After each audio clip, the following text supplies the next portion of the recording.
മുഴുവൻ പഞ്ചിച്ചിട്ട് നീ കടന്നാളെ നോക്കണോ? അവന്മാര് പുറകിലുണ്ട്. നിങ്ങൾ ഈ വഴിക്ക് വിട്ടോ. ആഴാന്തി കൂടുതൽ രാജമോഹനും ദാസനും ഉണ്ടാവും. ഇവന്മാരെ കാര്യം ഞങ്ങൾ നോക്കിക്കോളാം. നിങ്ങൾ പൊക്കോ പൊക്കോ.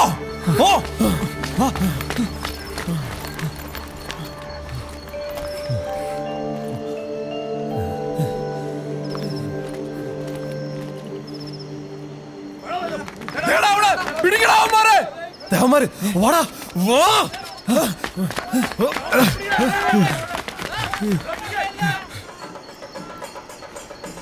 സർപ്പക്കാവിന് ഭാഗ്യം.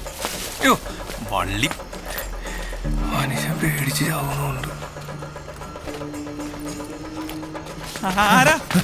എന്താടാ എടാ, ഞാൻ അങ്ങോട്ട് വരാന്നല്ല പറഞ്ഞ, പിന്നെ നീ എന്തിനാ ഇങ്ങോട്ട് ഇട്ടിട്ട്? അങ്ങോട്ട് കെട്ടിയെടുത്തല്ല, അവന്മാര് പുറകിലുണ്ട്. എടാ ജീവൻ പേടി ഓടണം.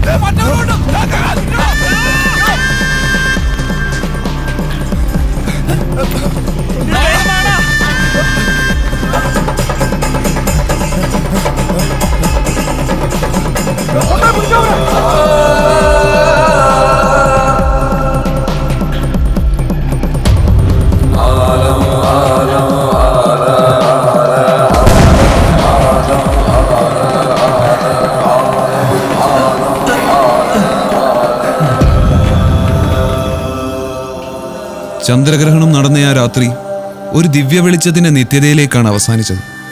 പിന്നീട് പെരുവത്തുകടവന്റെ പല തലമുറകൾ ആ ദിവ്യ വെളിച്ചത്തെ അന്വേഷിച്ചിറങ്ങി. ആ ദിവ്യ വെളിച്ചം അപ്പോഴും അജ്ഞാതമായിരുന്നു. ഉത്സവരാവുകളെല്ലാം ദിവ്യ വെളിച്ചത്തെ പ്രതീക്ഷിച്ചിരുന്നു. പക്ഷെ പിന്നീട് ഒരിക്കലും തേവരുടെ മണ്ണിൽ ആ വെളിച്ചം പുനർജനിച്ചില്ല.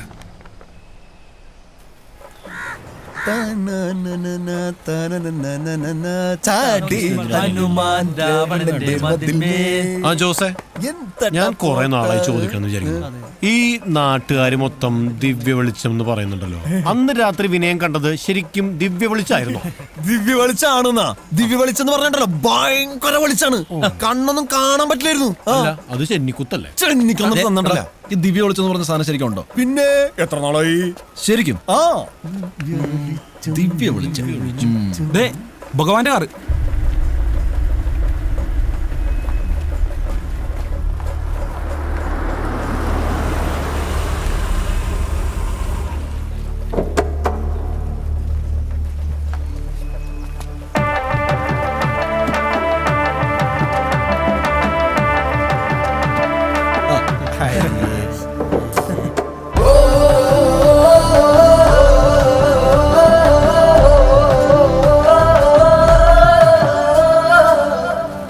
ട്രോഫി ഒറ്റയടിക്ക് കിട്ടി. വിനയ് എവിടെ?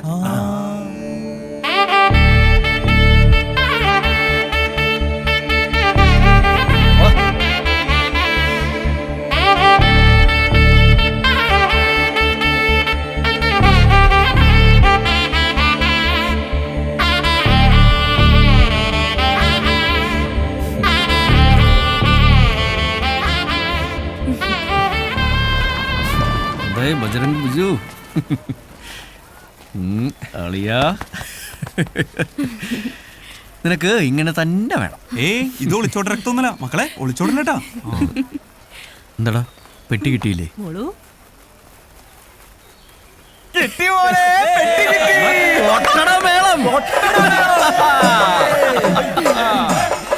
ദിവ്യ വെളിച്ചം കണ്ട മഹാനെ.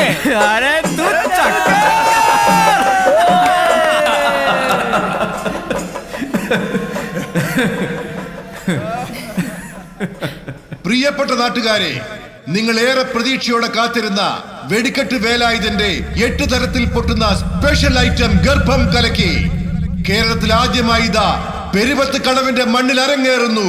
നിങ്ങളെ അത്ഭുതത്തിലാഴ്ത്തുവാൻ വെടിക്കെട്ട് വേലായുധന്റെ ഏറ്റവും ആകർഷണീയമായ വെടിക്കെട്ട് നമ്പർ 8 തരത്തിൽ പൊട്ടുന്ന ഗർഭം കലക്കി. പ്രത്യേക അറിയിപ്പ്: പൂരപ്പറമ്പിലുള്ള ഗർഭിണികൾ, കുട്ടികൾ, മനക്കെട്ടിയില്ലാത്തവർ ദയവായി പൂരപ്പറമ്പിൽ നിന്നും മാറി നിൽക്കണമെന്ന് വിനീതമായി അപേക്ഷിക്കുന്നു.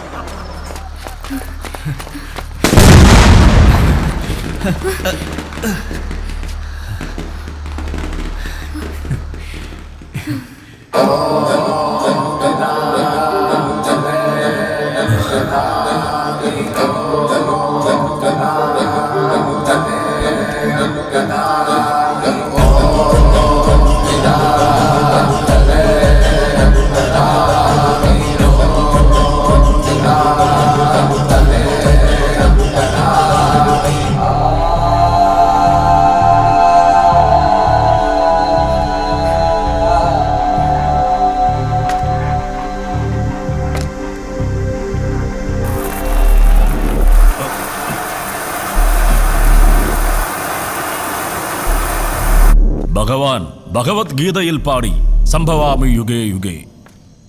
പക്ഷേ നിന്റെ കാര്യം ഈ ഭഗവാൻ തീരുമാനിക്കും.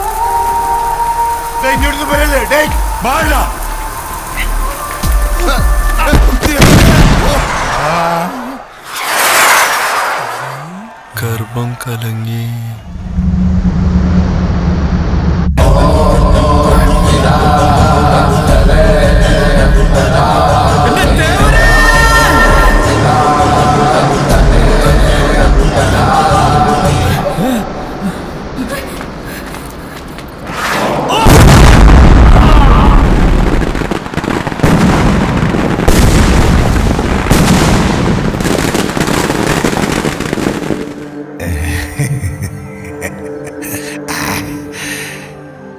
ഇതൊക്കെ എന്ത്?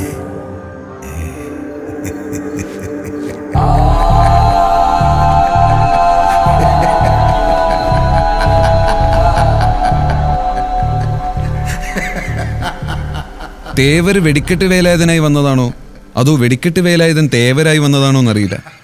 ആ വെടിക്കെട്ട് കാരണം വിനയന് തന്റെ ശ്രീദേവിയെയും പെരുവത്ത് കടവുകാർക്ക് അവരുടെ ടാക്കീസിനെയും തിരിച്ചു കിട്ടി.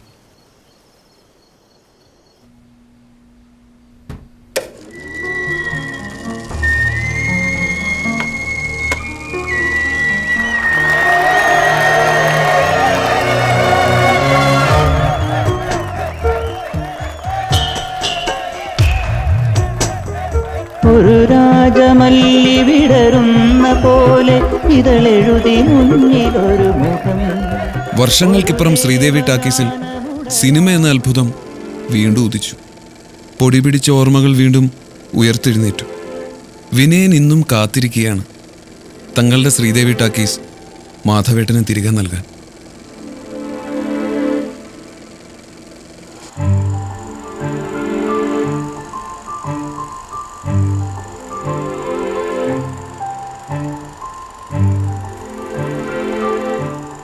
ലോകചരിത്രത്തിൽ സിനിമയുടെ പ്രാധാന്യം അറിഞ്ഞിട്ടൊന്നുമല്ല മാധവൻ സിനിമയെ സ്നേഹിച്ചത്.